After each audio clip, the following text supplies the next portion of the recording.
Hello everyone, welcome again. My name is Mr.Darweesh. Today I've got a special gift for you guys. It is present perfect.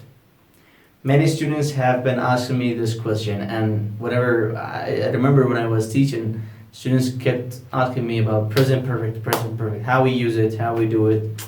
Relax guys. You need to understand that we have different ways of using the present perfect.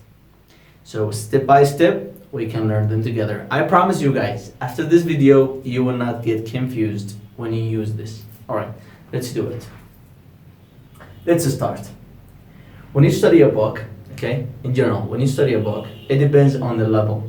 So if you're studying level 1, for example, or level 2, they just explain one part of the present perfect. Then you go to a higher level, then you study another step, another way, okay? So today I'm explaining all. So in your level, you just take what you want. Let's start. Number 1, I have been to the US. When you talk about past experience, okay? So when you talk about past experience, okay? So you use present perfect. But remember, never mention the time. And this goes to the second. She has eaten breakfast. This is in the past, done, all right? But she cannot tell you the time. She cannot tell you when, all right? Because if you say when, you will turn to another grammar rule, which is simple past. I'll explain it another day. Okay. Another way. When you use the word already and never. When you use the word already, you simply mean I just finished, okay? Something near to the past. It is near. I just finished like 2 minutes, 3 minutes ago, 1 hour ago, okay? So you use the word already. Remember guys, you use the word already with positive sentences, okay? With positive sentences.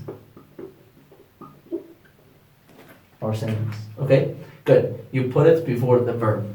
I've already, or we've already done your homework, or you've already done your homework. Good. So the second way, never. We've never seen a rhinoceros before our very eyes. Okay, it's kind of animals, guys.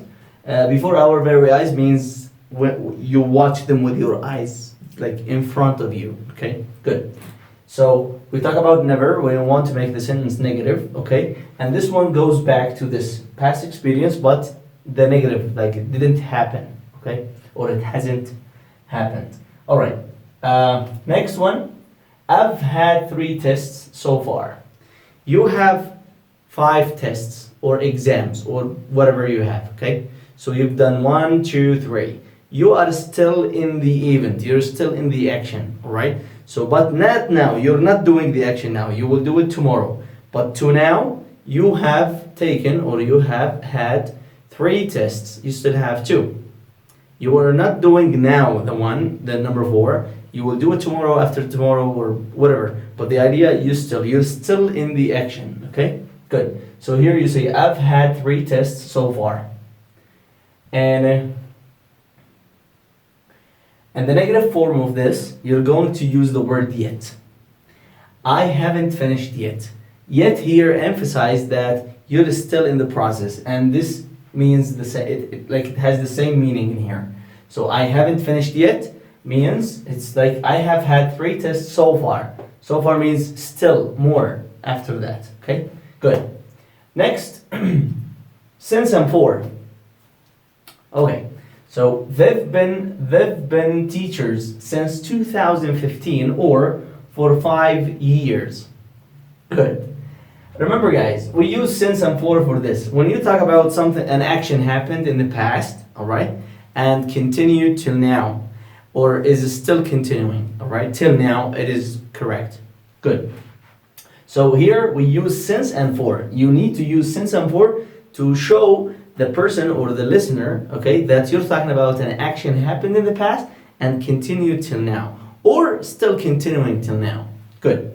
So since and for, the difference, guys. Look, when you use the word since, you tell me when.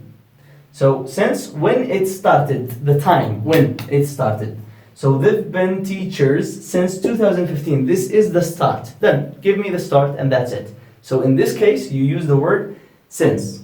But if you're going to give me the number, you're going to count the times, the years, okay? So you're going to use for. So for, we use it for how long. Give me the number, okay? So for example, from 2015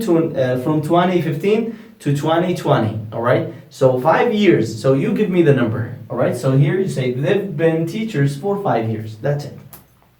Very good, guys. When you make questions, it's simply, guys, you know this, you say, have you finished? You want to emphasize, all right? Have you finished yet? Here, it emphasizes or shows that you are bothered, you're angry or something like that, okay? So next, if you want to use a WH question, the same structure, but you gotta add what?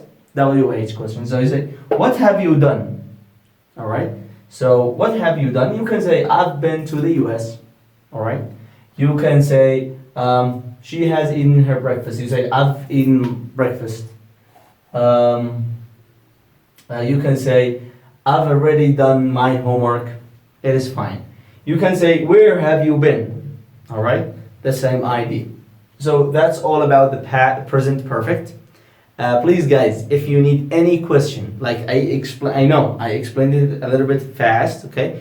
But if you did not understand a point, you can write it down in the comment, and I will explain it alone. For example, you don't understand these two, I will make one video for them, okay? I just explained this fast for students who are in intermediate and upper intermediate.